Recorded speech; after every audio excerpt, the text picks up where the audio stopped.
আসসালামু আলাইকুম। আজ আমরা জানব বদরের যুদ্ধের ঘটনা।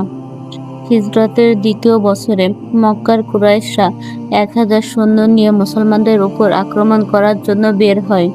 তখন মুসলমানদের সংখ্যা ছিল মাত্র 313 জন, আর তাদের কাছে পর্যাপ্ত অস্ত্রও ছিল না। রাসূলুল্লাহ সাল্লাল্লাহু আলাইহি ওয়াসাল্লাম সাহাবাদের সাথে পরামর্শ করলেন।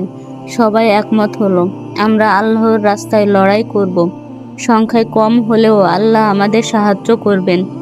যুদ্ধের দিন মুসলমানরা খুব দুর্বল অবস্থায় ছিল, কিন্তু রাসূলুল্লাহ সাল্লাল্লাহু আলাইহি ওয়াসাল্লাম আল্লাহর কাছে হাত তুলে দোয়া করলেন, হে আল্লাহ, যদি আজ এই দলটি ধ্বংস হয়, তবে আর কেউ থাকবে না যারা তোমার নাম পৃথিবীতে উচ্চারণ করবে। আল্লাহ তার দোয়া কবুল করলেন। আকাশ থেকে একের পর এক ফেরেশতা নেমে এলেন মুসলমানদের সাহায্য করার জন্য।